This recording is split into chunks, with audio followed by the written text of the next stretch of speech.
So অনর বাজারে নিয়ে এসে পড়েছে আরও একটি আইফোন স্টাইলের স্মার্টফোন অনর 400 লাইট। ফোনটি বাজারে আসার পর থেকে খুব বেশি হাইট বা খুব বেশি আলোচনায় চলে এসেছে because of its looks and specs. Actually ফোনটা কী কী অফার করছে সেটি আজকে ভিডিওতে কথা বলা যাক। শুরুতে এই ফোনটার ব্যাকের ডিজাইনের কথা বলে damn, this phone really looks nice. Back প্যানেলটা দেখতে কিন্তু হুবাহু আইফোনের মতোই লাগে, বিশেষ করে এই ক্যামেরা মডিউলটা অথবা ক্যামেরা অ্যারেঞ্জমেন্টটা। ফার্স্ট গ্লান্সে বা এক নজর দেখলে বোঝার কোনো উপায় নেই এটা যে একটি আইফোন না। আর অবভিয়াসলি ডিসপ্লেটা তো আইফোনের মতোই। আর ব্যাক প্যানেলের ডিজাইনটা কিন্তু অ্যাকচুয়ালি সুন্দর বিকজ অফ গ্লসি বা gradient kind of finish. Tilt বা শিফট করলে অনেক ধরনের রিফ্লেকশন দেখা যায়, যেটা দেখতে কিন্তু অনেকটা সুন্দরই লাগে। স্পিকিং অফ সুন্দর লাগে, ফোনটার ডিসপ্লেটা হচ্ছে 6.7 ইঞ্চের অ্যামোলেড ডিসপ্লে উইথ 120 হার্জের রিফ্রেশ রেট, আরও থাকছে 3500 নিটসের পিক বা ম্যাক্স ব্রাইটনেস। আর অবভিয়াসলি ডিসপ্লেটা দেখতে আইফোনের মতোই লাগছেই, বিশেষ করে এই পিল শেপ ক্যামেরা কাট আউটের জন্য অথবা পিল শেপ নষ্টের জন্য। এই প্যানটাতে অথবা ডিসপ্লেতে মুভিজ দেখে, ইউটিউব ভিডিওস দেখে, সিরিজ দেখে, ইউ নেম ইট, যে কোনো কিছু দেখে অনেকটা ভালোভাবে এনজয় করা যাবে। আর 120 হার্জের হায়ার রিফ্রেশ রেট থাকার কারণে স্ক্রোলিং করে, ব্রাউজিং করে, গেমিং করে, যে কোনো ধরনের টাস্কে পারফর্ম করে তো অনেক বেশি স্মুথনেসের ফিল তো পাওয়া যাবেই। আর ডিসপ্লেটা অ্যাকচুয়ালিতে দেখতে কিন্তু নাইসই, রাইট? যারা অ্যান্ড্রয়েডের মধ্যে আইফোনের লুক অ্যান্ড ফিল চাচ্ছেন তারা এই ফোনটাকে নজরে রাখতে পারেন। এখন ফোনটির হার্ট অথবা চিপসেট নিয়ে কথা বলা যাক। ইউজ করা হয়েছে মিডিয়াটেক ডায়মেনসিটি 7025 আলট্রা। এটি একটি 6 ন্যানোমিটার বেসড অক্টোকোর প্রসেসর, আর এটি বাজেটের মধ্যে একটি tried and tested good performing processor.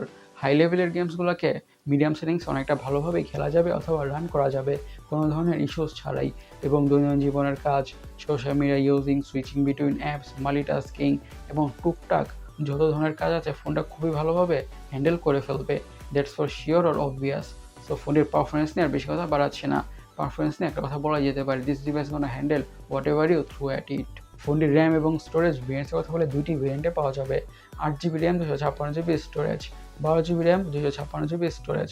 আর অবশ্যই এসডি কার্ডের মাধ্যমে স্টোরেজকে বাড়ানোর সুবিধা থাকছে না। এখন ফোনটির অপটিক্স বা ক্যামেরাটাকে নিয়ে কথা বলা যাক। ইউজ করা হয়েছে ডুয়াল ক্যামেরা, 108 মেগাপিক্সেলের প্রাইমারি সেন্সর, ইয়েস ফ্রিকিং 108 মেগাপিক্সেলের প্রাইমারি সেন্সর, আর অ্যাপারচার হচ্ছে f1.8, আরও থাকছে পিডিএফ, এবং সেকেন্ডারি ক্যামেরাটা হচ্ছে 5 মেগাপিক্সেলের আল্ট্রা ওয়াইড অ্যাঙ্গেল সেন্সর।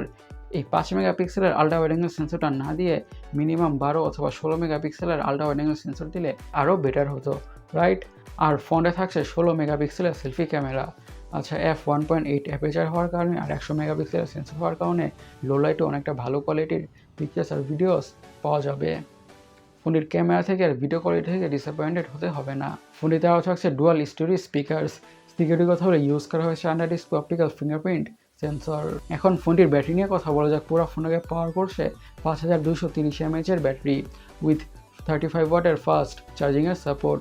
এই 5230 mAh ব্যাটারি থেকে ফোনটাকে মিডিয়ামভাবে ইউজ করলে খুব ইজিলি 1 থেকে 1.5 দিনের ব্যাটারি প্রযুক্ত পাওয়া যাবেই। আর সাথে প্রোভাইড করা 35 ওয়াটের চার্জার দিয়ে ফোনটা ঠিকঠাক দ্রুতভাবে ফুল চার্জ হয়ে যাবে। ফোনের কালার ভেরিয়েন্টসের কথা বলে এসব কালার ভেরিয়েন্টে পাওয়া যাবে। এখন ফোনটির দামটাকে নিয়ে অথবা প্রাইসটাকে নিয়ে কথা বলা যাক। ফোনটির দাম রাখা হয়েছে 300 ইউরো, যেটিকে বাংলাদেশে টাকা কনভার্ট করলে অলমোস্ট 40,000 টাকার আশেপাশে হয়। আচ্ছা, এই প্রাইস রেঞ্জের ফোনটা আমাদের কাছে অনেকটা ভ্যালু ফর মানি অথবা ওর্থ ইট একটি স্মার্টফোনই মনে হচ্ছে। আপনাদের কাছে স্মার্টফোনটি কেমন লেগেছে অবশ্যই কমেন্ট সেকশনে কমেন্ট করে জানাবেন। আর আমাদের আজকের ভিডিওটি এই পর্যন্তই। আমি সৈকত, সাইনিং আউট।